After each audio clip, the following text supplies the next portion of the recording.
Há 2000 anos, segunda parte, capítulo 8, na destruição de Jerusalém, parte B.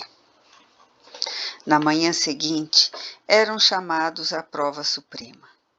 Já se ouviam na cidade os primeiros rumores das forças romanas vitoriosas, entregando-se ao terror e ao saque da população humilhada e inerme. Por toda parte, o êxodo precipitado de mulheres e crianças em gritaria infernal e angustiosa. Mas, naquele casarão de grossas paredes de pedra, refugiara-se considerável número de chefes e combatentes para a resistência suprema. Públio e Pompílio foram conduzidos a uma sala ampla, de onde podiam ouvir o ruído crescente da vitória das armas imperiais. Depois de lances dramáticos e cruentos em todo o tempo de terror, de rapina e de luta.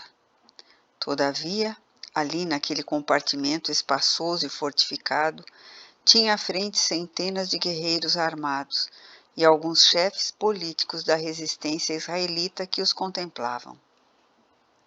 Diante do avanço vitorioso das legiões romanas, era de notar a inquietação e o pavor que dominavam todos os semblantes. Mas havia um interesse geral pelos dois prisioneiros importantes do império, como se eles representassem o último objeto em que se pudesse encevar o ódio e a vingança. Modificado, todavia, aquela situação indecisa, André de Gioras tomou a palavra em voz estranha e sinistra, que retumbou por todos os ângulos da casa. Senhores, estamos chegando ao fim da nossa desesperada defesa, mas temos o consolo de guardar dois grandes chefes da amaldiçoada política de rapina do Império Romano. Um deles é Pompílio Crasso, que começou a sua carreira de homem público nesta província desventurada, inaugurando um longo período de terror entre os nossos compatriotas infelizes. O outro, senhores, é Públio Lentulus, orgulhoso legado de Tibério e de seus sucessores na Judéia, humilhada de todos os tempos, que escravizou nossos filhos ainda jovens e organizou processos criminosos em todas as zonas provinciais, fomentando o pavor de nossos irmãos, perseguidos e flagelados, lá da sua residência senhorial da Galiléia. Pois bem, antes que os malditos soldados da pilhagem imperial nos aprisionem e aniquilem, cumpramos nossos desígnios. Todos os presentes ouviram-lhe a palavra como se fora a ordem suprema de um chefe a quem se devesse obedecer cegamente. Os dois senadores foram então amarrados com pesadas peças de ferro aos postes do suplício, sem liberdade para qualquer movimento, restringindo suas expressões de mobilidade aos olhos silenciosos e serenos no sacrifício. Nossa vingança, voltava o odiento israelita a explicar, deve obedecer ao critério da antiguidade. Primeiramente, deverá morrer Pompílio Crasso, por ser o mais velho e para que o vaidoso senador Públio Lentulus compreenda o nosso esforço para eliminar a vitalidade do seu império maldito. Pompílio fitou longamente o amigo como se estivesse fazendo suas despedidas angustiosas e mudas na hora extrema. Nicandro, esse trabalho te compete, exclamou André, voltando-se para um dos companheiros. E dando ao vigoroso soldado uma espada sinistra, acrescentou em profunda ironia. Tira-lhe o coração para o amigo, que deverá conservar a cena de hoje na sua memória para sempre.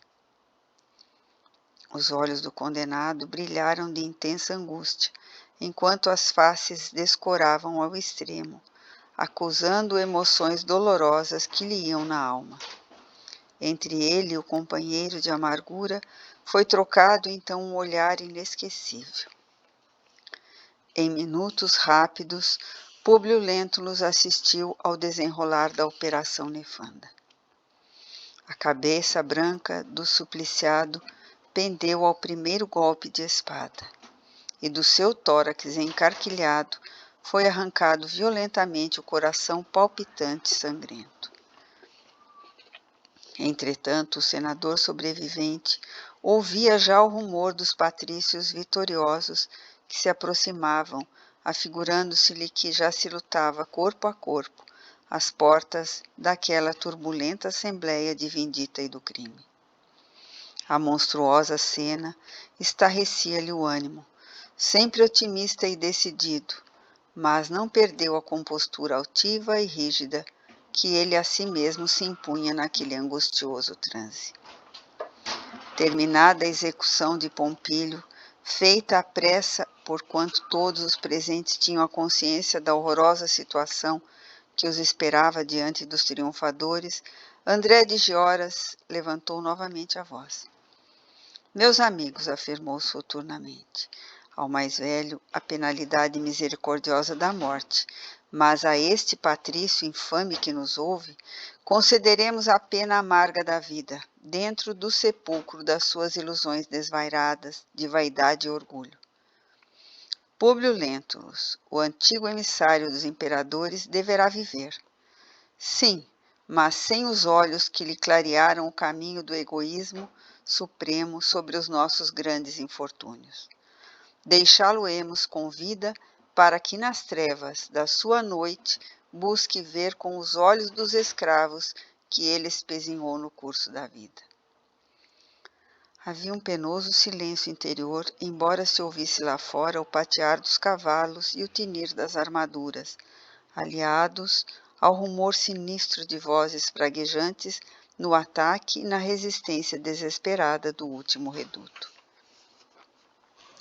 André de Gioras parecia, porém, embriagado com a volúpia de sua vingança, e mantendo o equilíbrio da assistência naquela hora trágica do destino que a todos aguardava, com a palavra magnética e persuasiva exclamou energicamente: Ítalo, compete às tuas mãos a tarefa desse momento. Da assistência compacta e inquieta destacou-se um homem aparentando quase 40 anos de idade, surpreendendo o senador pelos seus traços finos de patrício.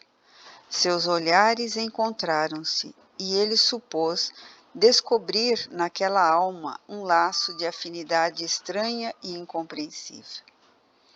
Ítalo. Aquele nome não lhe recordava alguma coisa das proximidades da sua Roma inesquecida? Por que motivo estaria ali aquele homem, evidentemente de sangue nobre, combatendo ao lado dos judeus amotinados e intoxicados de ódio? Por sua vez, o verdugo, indicado pela voz soberana de André, parecia inclinado à ternura e à piedade por aquele homem velho e sereno, de mãos e pés amarrados ao poste da injúria, como que hesitava sobre se devia cumprir o sinistro e despiedado desígnio do seu chefe. Daí a minuto surgia de uma porta larga e sombria um guerreiro israelita, trazendo em ampla bandeja de bronze uma lâmina de ferro incandescente, cuja ponta aguçada repousava entre brasas vivas. Contemplando com interesse a enigmática figura de Ítalo, na vitalidade da idade adulta, o senador silencioso não podia dissimular a curiosidade em face do seu vulto ereto e delicado. André, porém, gozando o quadro e percebendo a acurada atenção do condenado, arrancou-o daquele estado de conjetura e surpresa, ironizando. Então, senador, estais admirado do porte nobre de Ítalo? Lembrai-vos de que se os patrícios se dão ao luxo de possuir escravos israelitas, os senhores da Judéia também apreciam os servos de tipo romano. Aliás, sou obrigado a considerar que é sempre perigoso guardarmos um escravo como este na cidade, em vista da praga do patriciado, hoje excessivo por toda a parte, mas eu consegui manter este homem de trabalho no ambiente rural até agora. Públio Lentulus mal poderia decifrar o sentido oculto daquelas irônicas palavras, não lhe sobrando tempo ali para qualquer introspecção. Observou que André se calara, atendendo à urgência com que devia ser levado e feito a operação em perspectiva, de modo a não se perder o vermelho incandescente da lâmina fatídica. Diante de muitos olhares atônitos e desesperados, que não sabiam se fixavam a cena macabra ou se atentavam para a ruidosa penetração das forças de Tito, a quebrarem, naquele instante, os obstáculos do último reduto, o algoz implacável entregou a Ítalo o terrível instrumento do sacrifício. Ítalo, recomendou com máxima energia, este minuto é precioso. Vamos queimar-lhe as pupilas de modo a lhe proporcionarmos uma sepultura de sombras eternas dentro da vida. O pobre homem, todavia, sensibilizado até as lágrimas em face do suplício que deveria infligir por suas mãos, parecia indeciso e titubeante. Senhor, disse Súplice, sem conseguir formular objeções. Por que hesitas? Revidou André, tiranicamente, cortando-lhe a palavra. Será preciso chicote para que me obedeças? Ítalo tomou então da lâmina humildemente, aproximou-se de leve do condenado, cheio de resignação e de fortaleza interior. Antes do instante supremo, seus olhares se encontraram, trocando vibrações de simpatia recíproca. Públio Lentulus ainda lhe fixou o porte, tocado de incontestável nobreza, esfacelada em suas linhas mais características pelos trabalhos mais impiedosos e mais rudes. E tão grande foi a atração que experimentou por aquele homem, fixado pelos seus olhos em plena luz, pela vez derradeira, que chegou a se recordar inexplicavelmente do seu pequenino Marcos, considerando que, se ele ainda vivesse num ambiente tão hostil, deveria ter aquele porte e aquela idade. As mãos de Ítalo, trêmulas e hesitantes, aproximaram-se dos seus olhos exaustos, como se o fizessem numa doce atitude de carinho. Mas o ferro incandescente, com a rapidez do relâmpago, feriu-lhe as pupilas orgulhosas e claras, mergulhando-os na treva para todo sempre. Nisso observou a vítima que uma gritaria infernal reboava em toda a sala. Uma dor indefinível irradiava-se da queimadura, fazendo-lhe experimentar atrozes padecimentos. Ele nada mais divisava além das trevas espessas que lhe cobriam o espírito, mas adivinhava que as forças vitoriosas chegavam tardiamente para libertá-lo. No meio dos ruídos dos ensurdecedores, André de Gioras ainda se aproximou do condenado, falando-lhe ao ouvido. Poderia matar-te, senador infame, mas quero que vivas. Vou revelar-te agora quem é Ítalo, teu algoz do último instante. Mas um golpe violento de espada, brandida por um legionário romano, fizera o velho israelita cair ao solo sem sentidos. Enquanto certeira punhalada atingia Ítalo, indeciso na sua estupefação, que caiu pesadamente junto do supliciado, abraçando-lhe os pés num gesto significativo e supremo. Vozes amigas rodearam então Públio Lentulus naquele ambiente tumultuário. Desataram-lhe imediatamente os pés e as mãos, restituindo-lhe a liberdade dos movimentos, enquanto outros legionários retiravam o cadáver de Pompílio Crasso, com o peito vazio, num quadro pavoroso de selvageria sanguinosa.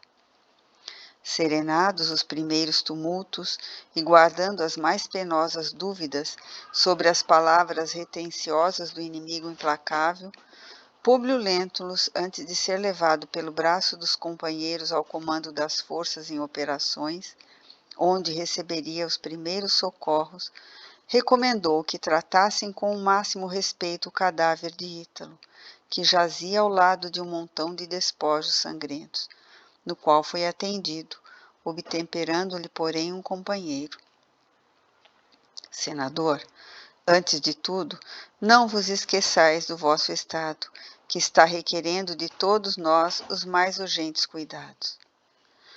E como se quisesse provocar uma explicação espontânea do ferido, quanto ao seu interesse pelo morto, acentuou delicadamente: Não foi esse homem que vos infligiu o horrendo suplício?